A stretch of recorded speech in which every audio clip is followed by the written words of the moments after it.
ఓం సదాశివసమారంభాం వ్యాసశంకరమధ్యమాం అస్మదాచార్యపర్యంతాం వందే గురు పరంపరాం. జ్యోతిషాస్త్రాన్ని భావితరాల వారికి ప్రసాదించిన ఋషుల యొక్క పాదపద్మాలకి నమస్కారం చేసుకుంటూ, అలాగే నాకు ఈ జ్యోతిష విద్యను నేర్పిన గురువర్యులు జ్యోతిష బ్రహ్మ కీర్తిశేషులు శ్రీ ఏరంకి సూర్యనారాయణ మూర్తి గారు, సూర్యశ్రీ దైవజ్ఞ గారి యొక్క పాదపద్మాలకు నమస్కారం చేసుకుంటూ, ఓం శ్రీ మహాగణాధిపతే నమః, శ్రీ గురుభ్యో నమః, హరి ఓం. వీక్షకులందరికీ నమస్కారం. తులారాశి వారికి ఈ వారంలో 6వ స్థానమందు ఉండేటువంటి గ్రహాలు యోగిస్తూ ఉన్నాయి. అనగా రాహువు, అలాగే శనేశ్వరుడు. గత వారంలో యోగించినటువంటి బుధుడు ఇప్పుడు 7వ స్థానానికి వెళ్ళిపోయారు. అలాగే ఈ 2 గ్రహాల తర్వాత చంద్రుడు ఈ వారంలో, అనగా 3 గ్రహాల తాలూకు అనుకూలతల వల్ల కొంత మిశ్రమమైనటువంటి ఫలితాలే గోచరిస్తూ ఉన్నాయి. ప్రత్యేకించి అష్టమ గురుడు కొంత ఇబ్బంది పెట్టేటువంటి గ్రహంగా ఉన్నారు.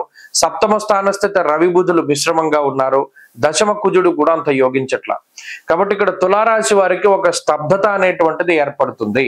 అనగా ఏదైనా ఒక పని పట్టుకుంటే అది ముందుకు వెళ్ళకపోవడం, లేదా ఏదైనా ఒకటి ఇబ్బంది వస్తుందేమో అనేటువంటి భయం కలగడం, అనారోగ్య సమస్య వస్తుందేమో అని భయం కలగడం, అతిగా ఖర్చు ఉంటుందేమో అనేటువంటి భయం, అంటే ఇటువంటి మానసికమైనటువంటి భయాలకి ఈ గ్రహస్థితి కారణమవుతుంది. సామంత జన విద్వేష, చుట్టూ ఉండేటువంటి వారందరిలోనూ మీ పట్ల వ్యతిరేకత భావం పెరుగుతూ ఉంటుంది. ఏదో ఒక తెలియని ఈర్ష, అసూయ, ద్వేషాలన్నీ కూడా వారిలో పెరుగుతూ ఉంటాయి. అబ్బో వీళ్ళు ఇలా కొనేస్తున్నారు, వీళ్ళు ఇలా కట్టేస్తున్నారు, లేకపోతే వీళ్ళు ఇలా చేసేస్తున్నారు అనేటువంటి ధోరణి.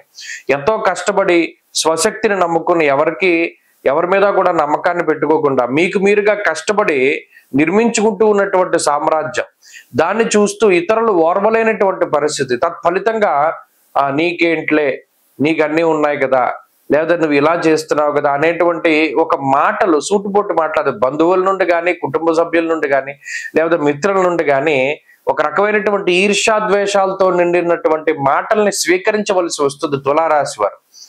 నిజానికి వీరి యొక్క తప్పేం ఉండదు. జీవితంలో కొన్ని సిద్ధాంతాలని, కొన్ని విషయాల్ని నమ్మి ముందుకు వెళుతూ వీరికి కావలసినటువంటి వాటిని సంపాదించుకుంటూ కుటుంబ పరంగా చాలా కష్టపడుతూ ఉంటారు ఈ తులారాశి వారు. అయితే ఇందాక చెప్పినట్టు ఇప్పుడున్నటువంటి గ్రహ సంపత్తి ఏం చేస్తుంది? సామంత జన విద్వేష. ఇప్పటి వరకు మీ వెనక నడిచిన వాళ్ళు, మీ బంధువులు, వీళ్ళందరూ కూడా నువ్వు ఇంత సంపాదించేసుకుంటున్నావు, లేకపోతే మమ్మల్ని ఇలా మోసం చేస్తున్నావు, ఇంత తెలివిగా ఇంత తినేసావు అనేటువంటి మాటలు మాట్లాడతారు. అది ఒకంత మానసికమైనటువంటి బాధగా మారుతూ ఉంటుంది. అంతేకాకుండా కొంత కుటుంబ సభ్యుల నుండి సపోర్ట్ దొరకదు. మీరు అనుకున్నటువంటి స్థాయిలో మీ బుర్రకి తగ్గట్టుగా కుటుంబ సభ్యులు కదలలేకపోతారు. అంత స్పీడ్ ఉండదు. ఎంతసేపు కూడా చాలా నిదానంగా ఉంటాయి పరిస్థితులు. అవి మీకు నచ్చవు. తద్వారా కొంత కోపం పెరుగుతూ ఉంటుంది. నేను చెప్పిన పని నువ్వు జైల్లో పోతున్నావు అనేటువంటి ధోరణిలో. ఇక్కడ తులారాశి వారికి ఇప్పుడు ఉన్నటువంటి గ్రహగతుల వల్ల ఏంటంటే కొంత సపోర్ట్ దొరకదు. అంటే మీ ఆలోచనలకి తగ్గట్టుగా నడిచేటువంటి వ్యక్తులు దొరకకపోతారు. దానివల్ల ఏంటంటే జీవితంలో కొంత సమయాన్ని వృధాగా కోల్పోవలసి వస్తుంది. ఇది కొంత బాధగా కనబడుతుంది. వృత్తి ఉద్యోగాల పరంగా మంచి స్థానమే కనబడుతూ ఉన్నది. కష్టపడతారు, ఫలితాన్ని సంపాదించుకుంటారు. ఈ నరదృష్టి, ప్రజల తాలూకు గోల ఎక్కువగా ఉంటుంది. దాని నుండి బయటపడడానికి ప్రయత్నం చేస్తూ ఉండండి. ఆరోగ్యం పట్ల జాగ్రత్త వహించండి. తులారాశి వారి వారంలో మరింత అనుకూలమైనటువంటి ఫలితాలను సాధించడానికే ఎక్కువగా అమ్మవారికి సంబంధించినటువంటి ఆరాధన చేస్తూ చక్కగా ప్రతిరోజు అమ్మవారిని అర్చించినటువంటి కుంకాన్ని ధారణ చెయ్యండి. ప్రతిరోజు దేవీ ఖడ్గమాలాన్ని చదువుతూ ఉండండి. మంచి ఫలితాలు సంప్రాప్తమవుతాయి. అలాగే ఈ వారంలో కలిసి వచ్చేటువంటి రోజు శనివారంగా చెప్పవచ్చును. అదృష్ట సంఖ్య 4, అదృష్ట వర్ణము నీలము.